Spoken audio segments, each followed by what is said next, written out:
राधे दोस्तों आज मैं आप लोगों को लड्डू गोपाल की एक ऐसी अद्भुत दिल को झकझोर देने वाली सत्य लीला कथा सुनाऊंगी जिसे सुनकर आपकी आंखों में आंसू आ जाएंगे। लड्डू गोपाल के लिए आपका दिल रो देगा।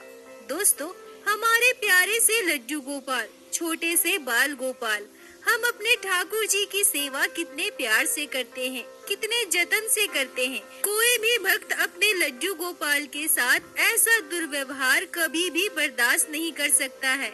यह सोचकर भी एक भक्त की रूह कांप जाती है। लड्डू गोपाल के साथ किया गया ऐसा दुर्व्यवहार को सुनकर आपका हृदय अंदर तक झकझोर देगा। दोस्तों, आज की यह लीला कथा जिन्होंने हमारे साथ शेयर की है, उन्होंने अपना परिचय हमें सभी के साथ शेयर करने से मना किया है, तो माफ कीजिएगा। मैं उनका नाम और पता आप सभी को नहीं बता पाऊंगी। मैं उनका बदला हुआ नाम अमित बताती हूँ, जिससे कि मुझे आप लोगों को इस लीला कथा को समझाने में आसानी हो। दोस्तों, अमित जी हमसे कहते हैं कि मेरी उम्र लगभग 25 वर्ष है। मेरी शादी 3 साल पहले हो गई है। मेरे परिवार में मैं, मेरी वाइफ और मेरी बेटी है, जिसकी उम्र लगभग 1 साल होने वाली है। अमित जी कहते हैं कि मैंने शादी बहुत ही कम उम्र में कर ली। इसका कारण मेरी मम्मी है। मैं सभी को बता दूं कि मेरे पापा बहुत पहले ही हमें छोड़कर जा चुके हैं। हमारे परिवार में मैं और मेरी मम्मी ही थे। मेरे पापा रेलवे में जॉब करते थे। मेरे पापा के जाने के बाद मेरी मम्मी रेलवे में जॉब करने लगी। मेरी मम्मी ने अकेले काम करने के साथ साथ मुझे संभाला, मेरी बहुत अच्छे से परवरिश की, मुझे पढ़ाया लिखाया। मैं बचपन से ही अपने घर लड्डू गोपाल की सेवा होते देखता आ रहा हूँ। मेरी मम्मी को लड्डू गोपाल के ऊपर अपार भक्ति और विश्वास था। मैं भी बचपन से लड्डू गोपाल से बहुत प्रेम करता था। पापा के जाने के बाद ऐसा लग रहा था जैसे हमारा सब कुछ खत्म हो चुका है। उस समय मेरी मम्मी हमेशा लड्डू गोपाल पर विश्वास बनाए रखती थी। मुझे आज भी याद है, मेरी मम्मी हमेशा कहा करती थी कि लड्डू गोपाल अगर हमारे साथ है तो हमें किसी चीज से घबराने की जरूरत नहीं है। मेरी मम्मी का लड्डू गोपाल के ऊपर अपार श्रद्धा और भक्ति देखकर दिन प्रतिदिन मेरी भक्ति और विश्वास भी लड्डू गोपाल पर बढ़ती गई। पापा के जाने के बाद हम अकेले तो हो गए थे, फिर भी मेरी मम्मी ने कभी भी मुझे पापा की कमी महसूस होने नहीं दी। मेरी मम्मी मुझे बहुत प्यार किया करती थी और साथ ही साथ मुझे हमेशा कहा करती थी कि लड्डू गोपाल तुम्हारे भाई हैं, यह हर संकट में तुम्हारे साथ है। सब कुछ अच्छे से चल रहा था। मैंने ग्रेजुएशन का एग्जाम दिया था। इसी बीच हमारे जीवन में एक बहुत बड़ी दुर्घटना घटी। मेरी मम्मी को पैरालिसिस हो गया और इस वजह से वो चलने फिरने में बिल्कुल असमर्थ हो गई। मम्मी की देखभाल करना, लड्डू गोपाल की सेवा करना और साथ साथ घर के सारे काम करना मेरे लिए नामुमकिन सा हो रहा था। इसलिए मेरी मम्मी ने हमारे रिश्तेदारों से बात करके मेरे लिए एक लड़की ढूंढी और मेरी शादी करवा दी। हमने सोचा कि शादी के बाद हमारा जीवन कुछ हद तक बेहतर हो जाएगा। मेरी पत्नी मेरी मम्मी का ख्याल रखेगी और साथ ही साथ लड्डू गोपाल की सेवा भी करेगी। पर भगवान को शायद कुछ और ही मंजूर था। मेरी शादी के महज 3 महीने के बाद मेरी मम्मी हमें छोड़कर चली गई। अमित जी कहते हैं कि जब मेरी मम्मी मुझे छोड़कर चली गई थी तो मुझे ऐसा लग रहा था कि अब इस दुनिया में मेरा कोई नहीं है। मैं खुद को बिल्कुल अकेला महसूस करने लगा था। मेरी पत्नी तो थी, पर मेरी पत्नी क्या मेरी माँ की जगह ले सकती है? कभी भी नहीं। माँ के बिना मेरा जीवन बिल्कुल अधूरा हो गया था। तभी मुझे मेरे लड्डू गोपाल की याद आई। मेरी मम्मी मेरे बाल गोपाल से कितना प्रेम करती थी। मुझे ऐसा लग रहा था जैसे मेरे लड्डू गोपाल के स्वरूप में मेरी मम्मी ही हमारे साथ है। मैं बाल गोपाल की खूब सेवा करने लगा। मैं सुबह उठकर लड्डू गोपाल को जगाता था, उन्हें स्नान करवाता था, उनका सुंदर श्रृंगार करके उन्हें भोग लगाता था। मुझे ऐसा लगता था कि मैं लड्डू गोपाल की सेवा करके अपने मम्मी की सेवा कर रहा हूँ। मेरी मम्मी बाल गोपाल से कितना प्रेम करती थी।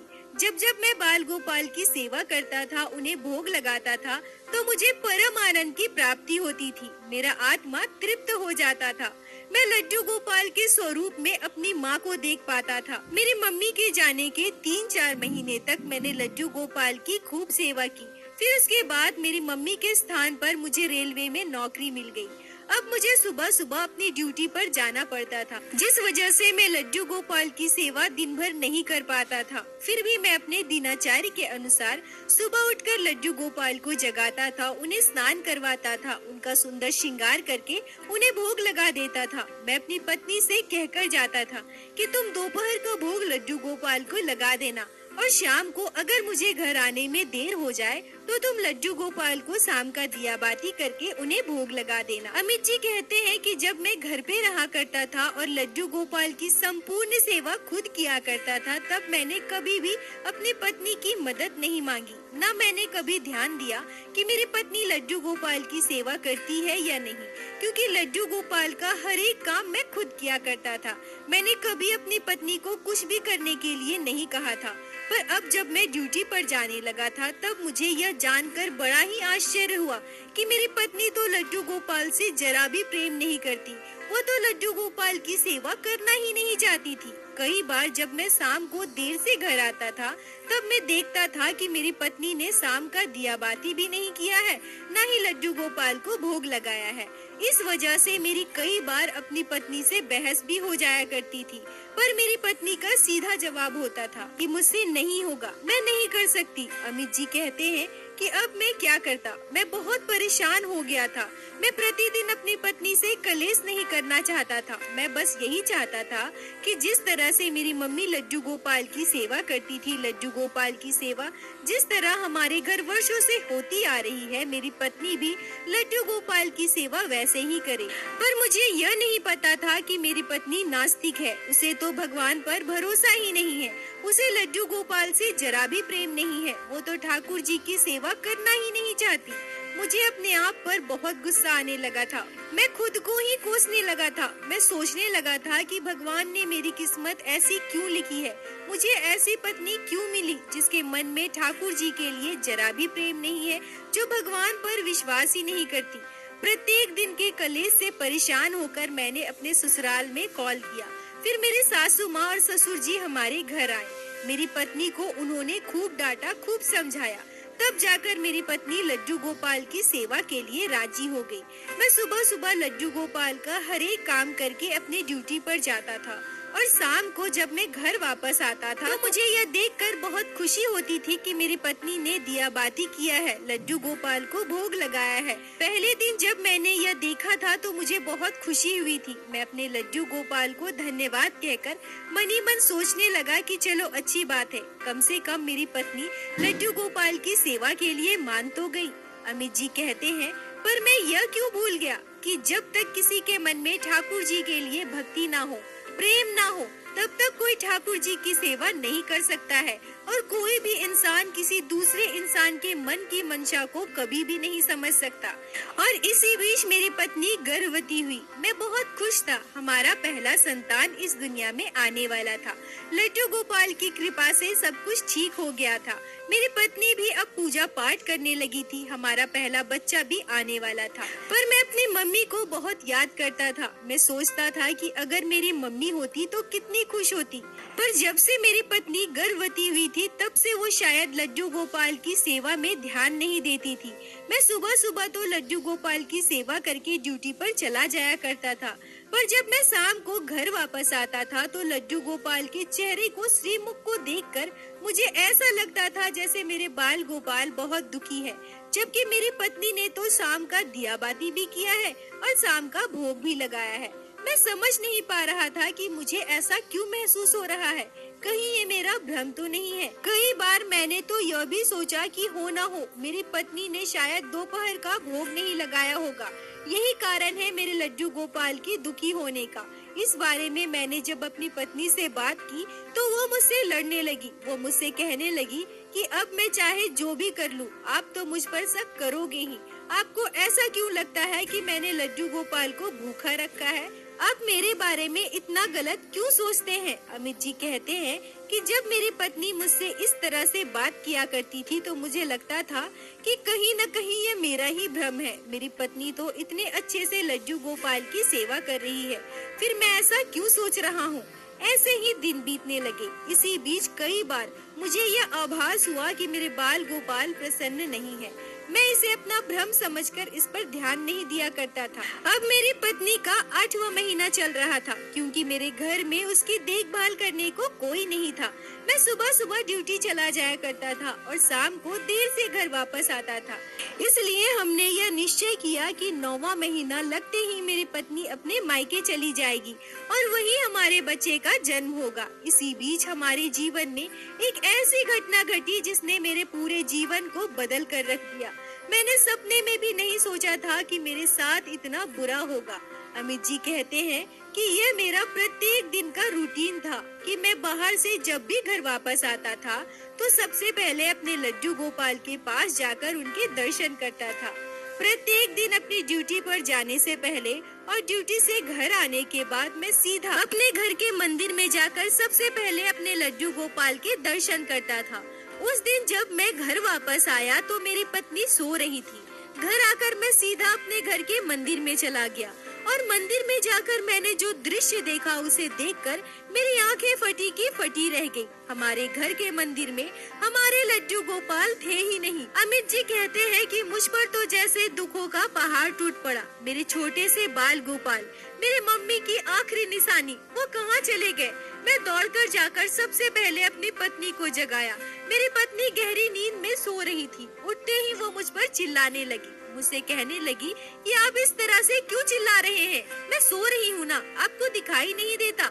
अमित जी कहते हैं कि मेरी आंखें नम हो रही थी, मेरी आंखों से आंसू आ रहे थे। अपने प्राणों से प्रिय अपने लड्डू गोपाल को अपने घर के मंदिर में ना पाकर मेरी क्या हालत थी यह मैं किसी के आगे व्यक्त नहीं कर सकता। मैं अपनी पत्नी से लड्डू गोपाल के बारे में पूछता हूँ तो वह कहती है कि वो तो मंदिर में है ना, वो कहाँ जा सकते हैं? मैं तो दोपहर को भोग लगाने के बाद यहाँ आकर सोई थी। अमित जी कहते हैं कि जब मैं अपनी पत्नी को बताता हूँ कि लड्डू गोपाल हमारे घर के मंदिर में नहीं है तो वो भी आश्चर्य हो जाती है। मैं रोने लगता हूँ। मेरी पत्नी मुझे चुप कराती है और मेरे साथ लड्डू गोपाल को ढूंढने लगती है, पर हमारे बाल गोपाल हमारे पूरे घर में कहीं नहीं मिले। मुझे कुछ भी समझ नहीं आ रहा था कि मेरे लड्डू गोपाल ऐसे अचानक से कहाँ जा सकते हैं, जबकि हमारे घर पे तो बाहर से कोई भी नहीं आता। तभी मेरी पत्नी मुझसे कहती है कि हो ना हो लड्डू गोपाल को जरूर चूहा खींच कर ले गया होगा, नहीं तो वो अपने आप घर से कहाँ गायब हो सकते हैं। अमित जी कहते हैं कि हमारे लड्डू गोपाल बहुत ही छोटे 1 नंबर साइज के थे। मेरे मन में भी यह बात आई कि मेरी पत्नी सही कह रही है, हमारे घर पे तो बाहर का कोई नहीं आता। लड्डू गोपाल इस तरह से अचानक गायब कैसे हो सकते हैं? जरूर मेरे बाल गोपाल को चूहा खींच कर ले गया होगा। अब मुझे अपने आप पर बहुत गुस्सा आ रहा था। मुझे ऐसा लग रहा था कि सब कुछ मेरी वजह से हुआ है। मैं ही अपने बाल गोपाल का ध्यान नहीं रख पाया। पूरे घर का कोना कोना मैंने छान मारा, पर मेरे लड्डू गोपाल मुझे कहीं नहीं मिले। मैं अपने मम्मी के फोटो के आगे जाकर बैठ जाता हूँ और उनके आगे हाथ जोड़ लेता हूँ। मैं अपने मम्मी को याद करके रोते रोते कहता हूँ कि मम्मी, मैं आपके लड्डू गोपाल का ध्यान नहीं रख पाया। मुझसे बहुत बड़ी गलती हो गई है, मुझे माफ कर दीजिए मम्मी। मुझसे बहुत बड़ा पाप हुआ है। पता नहीं हमारे बाल गोपाल हमसे दूर क्यों चले गए और कहाँ चले गए। शायद हमसे ही कोई गलती हुई होगी जिस वजह से वो हमें छोड़कर चले गए। मेरी पत्नी मुझे चुप करा रही थी और मुझे सांत्वना दे रही थी। मुझसे कह रही थी कि आप परेशान मत होइए, और वैसे भी जो होता है अच्छे के लिए होता है ना, और इसमें लड्डू गोपाल की ही इच्छा रही होगी। अमित जी कहते हैं कि मुझे इतना दुख हो रहा था कि मैंने कई दिनों तक खाना नहीं खाया। मुझे लड्डू गोपाल की बहुत याद आती थी और साथ ही साथ मुझे वो सारी चीजें याद आती थी। मेरी मम्मी कैसे लड्डू गोपाल की सेवा किया करती थी, मैं बचपन में कैसे लड्डू गोपाल से लाड लड़ाया करता था। हर एक पल मुझे याद आता था। मेरी आंखों के आगे सब कुछ घूमता रहता था। 15-20 दिन के बाद जब मेरी पत्नी को 9वां महीना लग गया, तब मेरे सासू माँ और ससुर जी आकर मेरी पत्नी को अपने साथ उनके घर ले गए। कुछ दिनों के बाद मेरे बच्चे का जन्म होने वाला था। अब मैं घर में बिल्कुल अकेला था। ना मेरी पत्नी घर पर थी और ना ही मेरे बाल गोपाल। लड्डू गोपाल मेरे सब कुछ थे, पर आज वो हमारे साथ नहीं है। मुझे इस बात का दुख हमेशा होता था, पर मेरे दिल में कहीं न कहीं यह बात जरूर चलती थी कि अगर लड्डू गोपाल को कहीं मैंने खो दिया है तो वो मुझे वापस जरूर मिलेंगे। अगर मैंने सच्चे दिल से बाल गोपाल की सेवा की होगी तो वो वापस मेरे जीवन में जरूर आएंगे। अगले कुछ दिनों के बाद मेरी बेटी का जन्म होता है। मैं ये सोचकर बहुत खुश था कि हमारे घर लक्ष्मी आई है। मैं अपनी पत्नी और बेटी से मिलने हॉस्पिटल गया। हॉस्पिटल से जब वो घर वापस आ गए, उस समय भी मैं उनसे मिलने अपने ससुराल गया। मैं उन्हें अपने साथ घर लाना चाहता था। अपनी छोटी सी बेटी को देखकर मुझे बहुत खुशी हो रही थी, पर मेरे सासू माँ ने कहा कि अभी इसे आराम की जरूरत है। अगर वहाँ जाएगी तो इसे सारा काम करना पड़ेगा और इससे बेहतर यही होगा कि कुछ दिनों तक यही रहने दीजिए। मैंने भी सोचा कि मेरी सासू माँ सही कह रही है और वहाँ मेरे ससुराल में मेरी पत्नी के साथ साथ मेरी बेटी का भी मेरी सासू माँ अच्छे से ख्याल रखेगी। अमित जी कहते हैं कि जब से मेरी पत्नी अपने मायके गई थी तब से मैं घर पर खाना बहुत कम बनाया करता था। अधिकतर मैं बाहर होटल में ही खाना खाया करता था, पर जब मैं बाहर के तेल मसाले वाले खाने से उब जाता था तब मैं कभी कभी घर पर सादा खाना दाल चावल बना लिया करता था। एक दिन शाम को ड्यूटी से घर वापस आने के बाद मैंने सोचा कि आज मैं दाल चावल वाली खिचड़ी बनाकर खाऊंगा। मैं अपने लिए खिचड़ी बनाने की व्यवस्था करने लगा। खिचड़ी बनाने के लिए हांडी के अंदर चावल निकालने गया और जैसे ही मैंने हांडी के अंदर अपना हाथ डाला, मुझे ऐसा महसूस हुआ जैसे मेरे हाथ में कोई चीज लगी। पहले तो मैं बहुत डर गया कि हांडी के अंदर क्या है। फिर मैंने जब मोबाइल का टॉर्च जलाकर अंदर देखा और उसके अंदर जो मैं देखता हूँ उसे देखकर मेरी आंखें फटी की फटी रह जाती है। उस हांडी के अंदर मुझे लड्डू गोपाल का श्री विग्रह नजर आता है। मैं हांडी के अंदर हाथ डालता हूँ और उसके अंदर से मुझे क्या मिलता है? मेरे लड्डू गोपाल, मेरे बाल गोपाल। उस हांडी के भीतर चावल के अंदर मुझे मेरे बाल गोपाल मिलते हैं। मैं लड्डू गोपाल को बाहर निकालता हूँ तो देखता हूँ ये तो मेरे ही लड्डू गोपाल है। अमित जी कहते हैं कि मुझे तो कुछ भी समझ नहीं आ रहा था। कुछ मिनटों के लिए मेरा पूरा दिमाग सुन पड़ गया था। मुझे समझ में नहीं आ रहा था कि मेरे लड्डू गोपाल इस तरह से चावल की हांडी के अंदर कैसे जा सकते हैं। मैं लड्डू गोपाल को लेकर वहीं बैठ जाता हूँ और उन्हें सीने से लगाकर रोने लगता हूँ। थोड़ी देर बाद रोते रोते जब मैं खुद को संभाल पाता हूँ तो मुझे पूरी घटना समझने में देर नहीं लगती। मैं समझ जाता हूँ कि ये हो न हो मेरी पत्नी का ही काम है। वो तो कभी भी लड्डू गोपाल की सेवा करना नहीं चाहती थी। बस मेरे डर से और मेरे सासू माँ और ससुर जी के समझाने पर मजबूर होकर वो लड्डू गोपाल की सेवा करने लगी थी। और हो ना हो वो लड्डू गोपाल की सेवा से छुटकारा पाने के लिए इस तरह से चावल के अंदर हांडी में उसने लड्डू गोपाल को छुपा दिया। शायद उसे यह लगा होगा कि मैं तो कभी घर पर खाना बनाता ही नहीं हूँ, इस वजह से इस बार भी मैं घर पर कुछ नहीं बनाऊंगा और मुझे लड्डू गोपाल कभी नहीं मिलेंगे। शायद यह भी हो सकता है कि मेरी पत्नी लड्डू गोपाल को ले जाकर कहीं बाहर फेंकने वाली थी या लड्डू गोपाल को मंदिर में रख आने वाली थी, पर शायद जल्दी जल्दी में वो ये सब नहीं कर पाई। वजह चाहे जो भी हो, पर मेरी पत्नी का मकसद तो बस एक ही था, लड्डू गोपाल की सेवा से छुटकारा पाना। जब मुझे यह समझ में आता है कि यह सब मेरी पत्नी का किया धरा है, जब मुझे यह पूरी बात समझ आई तब मुझे इतना गुस्सा आ रहा था, मुझे ऐसा लग रहा था कि मैं अभी कॉल करके अपनी पत्नी को सुना दूं। मेरे मन में तो यह भी बात आई कि मैं कभी अपनी पत्नी से मिलने ही ना जाऊं, उसे इस घर में दोबारा वापस लेकर ना आऊं। पर मैंने सोचा कि अगर मैं ऐसा करूंगा तो हमारे साथ साथ मेरे छोटी सी बेटी का जीवन भी खराब हो जाएगा। अभी तो उसका जन्म हुआ है, इन सब में उसकी क्या गलती है। पर मेरी पत्नी ने हमारे बाल गोपाल, मेरे लड्डू गोपाल के साथ जो किया था, मैं उसे बर्दाश्त नहीं कर पा रहा था।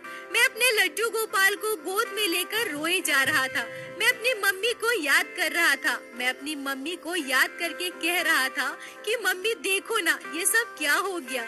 हमारे लड्डू गोपाल के साथ कैसा व्यवहार किया गया। महीनों से भूखे प्यासे हमारे बाल गोपाल इस हांडी के अंदर कितनी तकलीफ में रहे होंगे। अब मैं क्या करूं? इसका समाधान नहीं ढूंढ पा रहा था। बहुत सोचने के बाद अचानक से मेरे मन में यह बात आई कि अगर हमारे घर पर लड्डू गोपाल रहेंगे तो इनके साथ फिर से कोई न कोई दुर्व्यवहार जरूर होगा। जब मेरी पत्नी को यह पता चलेगा कि मैंने लड्डू गोपाल को चावल की हांडी के अंदर से निकाला है, मतलब सब कुछ मुझे पता चल गया है, तो उसे बहुत शर्मिंदा महसूस होगा और फिर दोबारा पता नहीं वो मेरे बाल गोपाल के साथ कैसा व्यवहार करेगी। अब हमारे घर में तो इनकी सेवा वैसे नहीं हो सकती है जैसे मेरी मम्मी किया करती थी, और मुझे भी अपनी ड्यूटी पर जाना होता है। मैं भी बाल गोपाल की सेवा घर पर रुककर नहीं कर सकता। अमित जी कहते हैं कि ये सारी बातें मेरे दिमाग में घूमने लगी। मैं समझ नहीं पा रहा था कि अब मैं क्या करूं। मैं बस अपने लड्डू गोपाल को गोद में लेकर बैठा था और बैठे बैठे रो रहा था। तभी अचानक से पता नहीं कैसे मेरे मन में यह विचार आया कि मैं लड्डू गोपाल को मंदिर में दान दे देता हूँ और मैं प्रत्येक महीने लड्डू गोपाल की जरूरत का हर एक सामान पुजारी जी को देकर आऊँगा। मेरे दिमाग में उस समय बस यही बात आई थी। मुझे बस यही समझ आ रहा था, शायद यह लड्डू गोपाल की इच्छा रही होगी, यह मेरी मम्मी का कोई संकेत रहा होगा जो अचानक से यह बात मेरे दिमाग में आई। मैंने बिना कुछ सोचे समझे उसी समय तुरंत लड्डू गोपाल को लेकर मंदिर में चला गया और मंदिर में पुजारी जी से पूरी बात करके मैं उनसे कहता हूँ कि आज से आप मेरे लड्डू गोपाल की सेवा कीजिए। मैं प्रत्येक महीने आकर हर एक सामान लड्डू गोपाल की जरूरत की हर एक चीज आपको देकर जाऊंगा और साथ ही साथ आपको कुछ दक्षिणा भी देकर जाऊंगा। पंडित जी लड्डू गोपाल की सेवा करने को तैयार हो गए। मैं लड्डू गोपाल को पंडित जी को सौंप कर बाजार चला गया और लड्डू गोपाल के लिए पोशाक, उनकी ज्वेलरी, उनका बेड और जरूरत का हर एक सामान लेकर आया और सब लाकर पंडित जी को दे दिया। अब मैं प्रत्येक महीने लड्डू गोपाल के लिए फल, मिठाई, कभी कभी पोशाक, मुझे जब जो मन होता हर एक चीज ले जाकर पुजारी जी को दे आता हूँ और साथ ही साथ पुजारी जी को दक्षिणा भी देता हूँ। मुझे विश्वास है कि पुजारी जी मेरे बाल गोपाल का ध्यान रखते हैं और बहुत अच्छे से सेवा करते हैं। जिस तरह से हमारे घर पे कभी भी लड्डू गोपाल की सेवा मेरी पत्नी नहीं कर सकती है। अमित जी कहते हैं कि इस घटना को लगभग 1 साल होने वाले हैं। लड्डू गोपाल मंदिर में विराजित है। पुजारी जी लड्डू गोपाल की सेवा करते हैं। मैं इस बारे में अपनी पत्नी को कभी नहीं बताया। मेरी पत्नी ने भी जरूर घर आकर लड्डू गोपाल को हांडी में ढूंढा होगा और उसे लड्डू गोपाल नहीं मिले होंगे। उसके मन में क्या चल रहा है मुझे नहीं पता, पर उसने कभी भी मुझसे इस बारे में बात नहीं की। अमित जी कहते हैं कि मुझे इस बात का बड़ा दुख होता है कि मेरे घर से लड्डू गोपाल हमेशा के लिए चले गए हैं। अब हमारे घर कभी भी लड्डू गोपाल की सेवा नहीं होगी, पर कहीं न कहीं मैं अपने बाल गोपाल से हमेशा उम्मीद लगाए रहता हूँ कि मेरी पत्नी को सद्बुद्धि मिलेगी, मेरे पत्नी के मन में भी भक्ति श्रद्धा आएगी और वो एक न एक दिन अपने मुंह से खुद यह स्वीकार करेगी कि उसने लड्डू गोपाल के साथ क्या किया है। उसे अपने गलती का एहसास होगा, अपने किए पर शर्मिंदा महसूस होगा और उस दिन मैं अपने बाल गोपाल को अपने घर फिर से वापस लेकर आऊंगा। इस उम्मीद में मेरे दिन बीत रहे हैं। मैं लड्डू गोपाल को याद करके आज भी रोता हूँ, अपनी मम्मी को याद करके रोता हूँ, पर मैं ये सारी बातें कभी किसी से नहीं कहता। अमित जी कहते हैं कि मुझे यह विश्वास है कि लड्डू गोपाल अपने हर एक भक्त की बात सुनते हैं, इसलिए आपके चैनल के माध्यम से आज मैं अपनी यह लीला कथा सभी तक पहुंचा रहा हूं और साथ ही साथ मैं सभी से हाथ जोड़कर विनती करना चाहता हूं कि आप सभी मेरे लिए प्रार्थना कीजिए। आप सभी लड्डू गोपाल से प्रार्थना कीजिए, उनसे कहिए कि वो हमारे जीवन में दोबारा वापस आ जाए। मैं अपने लड्डू गोपाल को बहुत याद करता हूँ, बहुत रोता हूँ, वो मुझ पर कृपा करे। अमित जी आपका बहुत बहुत धन्यवाद जो आपने लड्डू गोपाल के इस हृदय विदारक दुखदाई घटना को हमारे साथ शेयर की, जिसको मैं हमारे चैनल के माध्यम से बाकी सारे भक्तों तक पहुंचा सकी। अपना साथ और प्यार ऐसे ही बनाए रखें। और दोस्तों मेरे साथ एक बार प्रेम से कहिए, बोलो बाके बिहारी लाल की जय, लड्डू गोपाल की जय, जय जय श्री